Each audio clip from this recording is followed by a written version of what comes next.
It is time now to know what's on the front pages of Nigerian newspapers. Lawyer and social development advocate Jide Ologun, as well as Tunji Abdulhammed, a lawyer and public affairs analyst, are here in the studio with me this morning. Gentlemen, good morning. Thank you for joining us on TVC Breakfast. Yes, Tunji, it's been a while. We saw you. I hear that you are recuperating. How are you now? I'm better now. Far better. You did not get to witness the issue with the doctor strike at the hospitals? I was following it. Okay. I did not witness that. Okay. I have a second option. So when you do one in Nigeria, you can go. Right, you're one of the privileged ones. No, I'm not saying. I'm just saying. You're one of the privileged ones. I have the opportunity to try the second. Option. And what was the adjective self? I can't remember again. Option B. Option B. Option that you confirm or whatever. Glory be to God. I'm okay. That's good, because not every Nigerian has that opportunity as it is. So. No, I'm just saying. I'm not accusing I'm in you. Nigeria. Calm down. Calm down. Anyway, let's head straight to the papers now, and we begin with the Punch newspaper. Federal government recalls envoy as Indonesian officials assault Nigerian diplomat.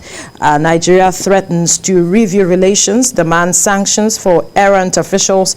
Ex-diplomats slam Indonesia. CSOs asks federal government to sever ties with Southeast Asian country.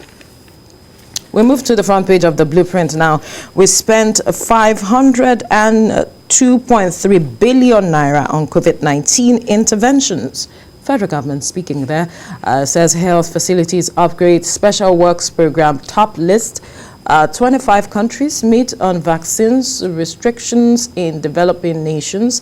Phase 2 of vaccination begins August 16th.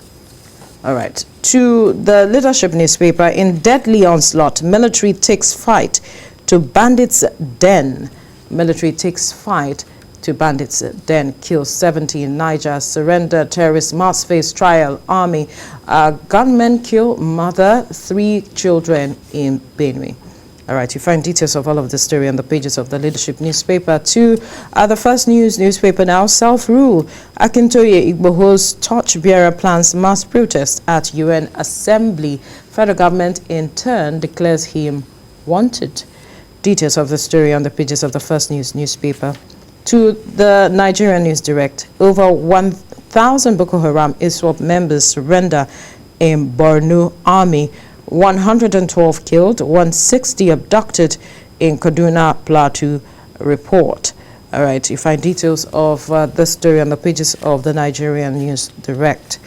And we move to the Daily Trust newspaper now.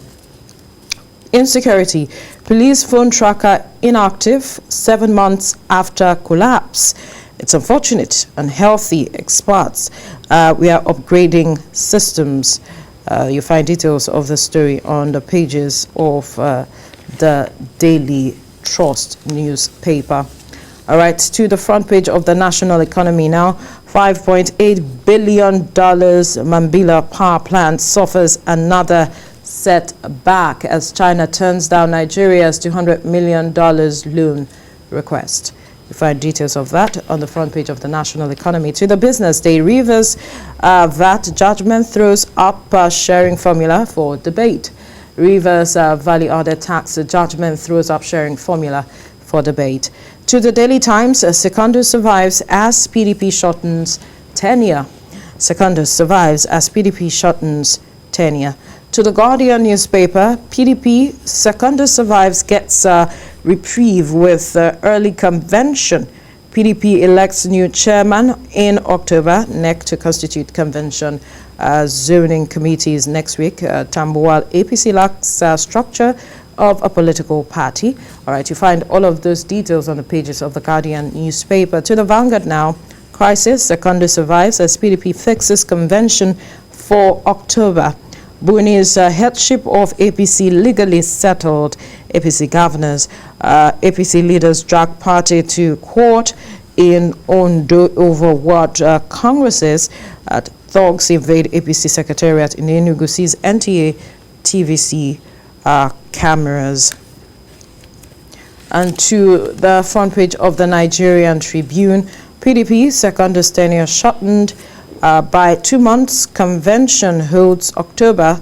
We can't defect to non-existent APC PDP governors say party unveils zoning of offices for convention. And to the Daily Sun, APC crisis, governors stand by Buni, urge leadership members to continue with local governments, state congresses, national convention. All right, you find details of all of the story on the pages of the Daily Sun. And finally, on the front page of the Nation newspaper, governors give secondary soft landing, pacify Wike PDP convention to hold October. National Working Committee members barred from seeking second term. You find details of all of the story on the pages of the Nation newspaper. All right. Let's look at the story of on the front page of the Punch newspaper. We saw there was a video that went viral where a Nigerian envoy to Indonesia was being assaulted by some persons in Indonesia. They were said to be seeking for persons who perhaps were illegal migrants. That is what we have been told. And then they found the Nigerian envoy, but because he wasn't with his document at the time, we can see the visuals on the screen, how he was being manhandled. And the government is threatening to sever ties with the Southeast Asian country. And it has also, spoken with, although from reports this morning, we hear that there has been some level of apology. But then let's get your reaction to what we see happening.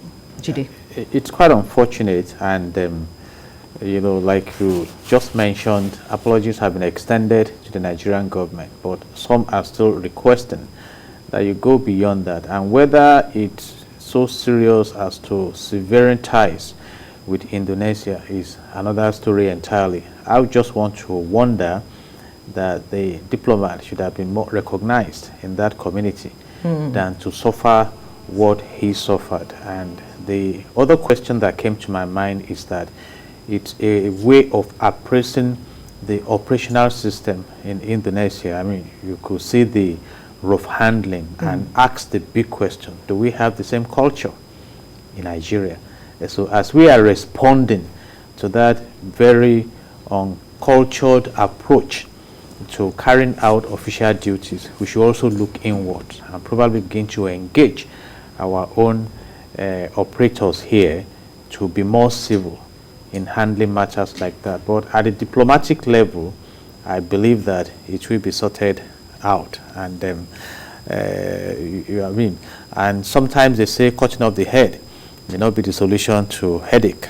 So it's just a way of fine-tuning the relationship and making the office more prominent over there. Two issues that you raised that I want us to critically look into. But let me come to you now, Tunji. Is severing ties really the way to go, as some are calling? Like he mentioned, you look at that video and you just want to cut off the relationship. Is that what it is? I think, to me, if we have, as it is today, if we have any serious relationship with them, to show our displeasure and to show that we are seriously not happy with what they have done, we need to say, look, we are pulling out of the arrangement. We are pulling out of the. Just a way of saying they will come back and talk.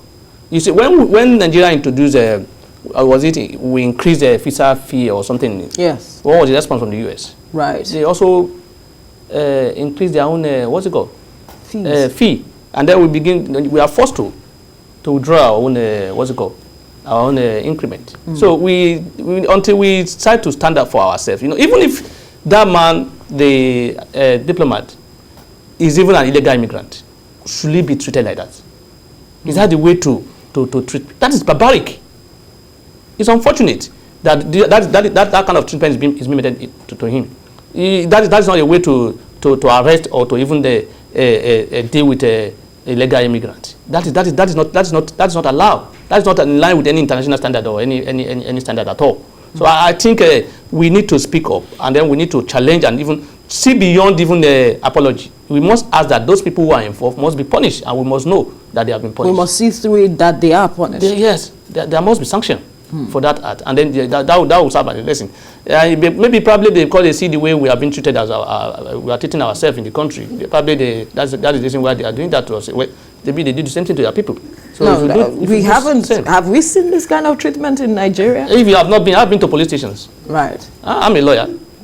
I know the way people have been treated, to say confess or tell me you are the one that people have been to the extent that people will be shot in the process of interrogation. How would that person not say I did it? So you see people hang up upside down in the name of we're trying to find out whether he committed the crime or not. You see, so if people see you do things like that to your people, they may want to copy the same thing. But we need to stand up to this and say, look, this is unacceptable. This is not allowed, and this is barbaric. We must fight it. We must do something. Unfortunately, I'm not sure we have any serious thing that we can use to threaten what's it called? The Southeast Asian. I am aware that we were one of the two major business partner with them. Aside from the South Africa, who was number one at that time, but I'm not sure whether we have any serious, because Nigeria's economy is growing down. And seriously, I'm not sure we have any serious. So there's nothing we can hold. I'm not sure. I'm not saying categorically. I'm not sure. Okay. We have anything serious to say, okay, if we don't do this. Although I know they have companies in the country, in Nigeria, Indonesia, and most of them are granted. So I'm not sure whether we have any serious thing to say, okay, if you don't do this, we'll do this. I'm not sure. Right. Now, you mentioned something, Jide, that has to do with you expected that he should have been recognized in that community. And I'm wondering, how it is possible that even his vehicle, perhaps, that should have, told them who he was, spoken about, okay, it's all about identity. You should be able to know that this person is somebody from somewhere that is in this country and it is not illegal. Is there something we are not doing right? Because this is not the first time Nigerians are complaining that we are not pulling our weight in certain places diplomatically.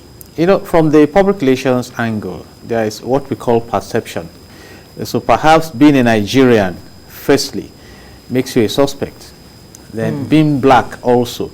And Indonesia is very serious, particularly in respect of their laws against drugs. They don't joke with it, and they are not willing to respect human rights when it comes to that. And like you brilliantly asked, if you see envoys in Nigeria, the vehicle will show you. And in diplomatic environment, wherever the envoy is, represent his or her nation at that point in time. It's that powerful. In fact, when someone runs into an embassy to seek an asylum in a country, it's like you are in that country that runs that embassy. So there are a lot of issues, but we couldn't get the details of the vehicle he was traveling in and stuff like that. But like Barrister Abdulhammed also brilliantly agreed with me.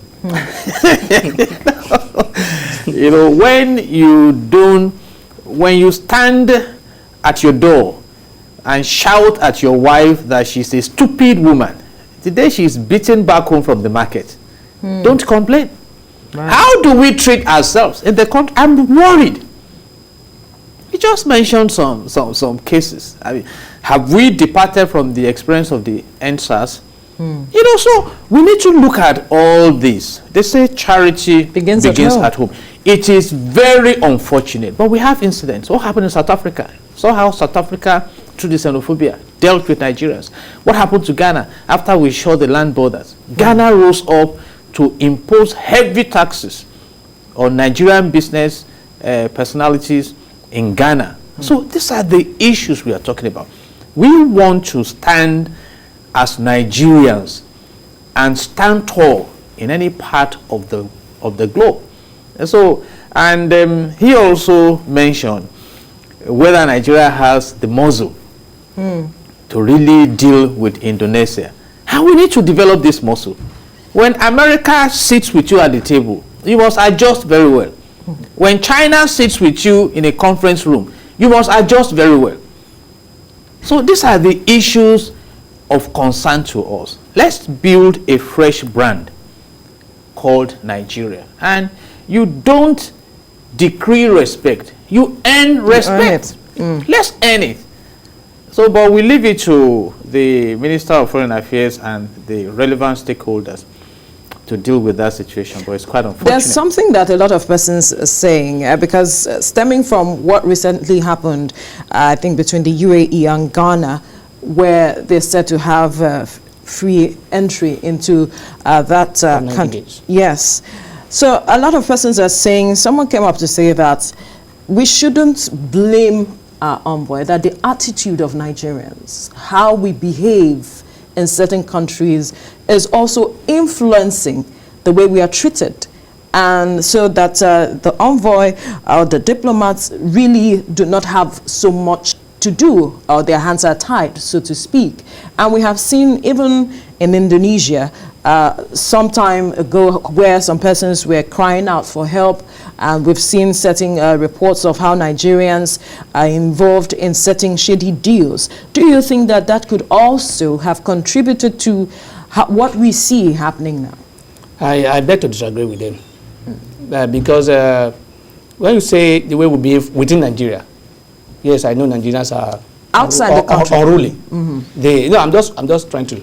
If you are talking about within Nigeria, I will agree with you that Nigerians don't care. We are unruly most time. Okay. But whenever we go out, we are compliant. We comply with things. You'll be surprised that people that you see as the most powerful whatever in Nigeria that will do things the way they like. They will comply with everything into. So when you talk about Nigerians are everywhere committing crime, it's not only Nigerians. Everywhere in the world. Who taught us how to commit fraud? Was it not the what's it called? The people they are complaining now? If there's no issue like fraud, if they are not doing that, there won't be any English like fraud. If the 419 will not come, if they don't do internet fraud, they teach us all these things. And I don't want to agree that we are more. We may be learning faster than them, or maybe improving in our own. But that will not be a reason to maltreat us. No matter what we are. That is not a reason to say, look, because he's from Nigeria, they are this, they are that, then you start to say we are going to maltreat them. No, that's not an excuse for any maltreatment. We don't deserve that. No individual deserves to be maltreated because he's from a particular country or whatever. I don't want to agree with that. That because the way we behave is the reason why they are doing that. No, that should not be. That should not be. I know the way these people operate in our country, the foreigners. They clear us from the road in our own country. They clear road for them to pass. They in fact, if you are on the road and you are not careful, they will bash your car and then go away with it. Nigerian escort and pilots, they were the one doing that for them. We are giving them respect, but they are not giving us respect. So I don't want to believe that because they believe that the way we behave or something, or we are suspect or this and that. No, even if we are suspect, there are international standards. There are rules. You don't just treat people like animals. I think it's unfortunate. We need to. But unfortunately, like Ologun earlier said, it happened in South Africa. Nothing has happened to today to South Africa. We have not been able to even assert any authority. Right. We have not been able to even ask for any remedy for our people. We have not even been able to say, okay, we are doing this because of this. Nothing has happened. It ended at the table of a conference, and that was the end. All right. So I think we need to up our games. And right now we'll be looking at another major headline here on the front page of the Nigerian News Direct, where the army is reporting that over 1,000 Boko Haram ISWAP members surrendered in Borno. And that has generated divergent reactions, gentlemen, and I would like to get your reaction to that, especially for those who are reacting, saying that their family members have been killed by these persons, and are we allowing them just to go like that without some level of justice? I mean, let's get your reaction, Jide. I think there's a foundational issue I've referred to in the past, and I want to bring it on board. For those who are not happy with what is going on, because this is like amnesty being granted. My present president and commander-in-chief of the armed forces in 2013, when he was still a candidate for presidency, said that clamp down on Boko Haram is injustice to the North. It's on record. You can go and find out. And he was making reference to what happened in the Niger Delta region, where the militants were given amnesty. So it's now the turn of the North, by the concept of our doctrine of rotational management of Nigeria. And that is probably why we are experiencing what we are experiencing. But unfortunately, by the concept of reinforcement theory in industrial psychology, the insecurity has escalated so much that there are now many branches of crime. So when they surrender and you bring them into the society, you give them brand new t-shirts and things like that, kidnapping is waiting for them. Banditry is waiting for them. Raping and different kinds of crimes that are still going on in the society. And that is why some of us are saying, can we come together as a nation and agree on our unity and see how we can foster that unity and draw a new template for development?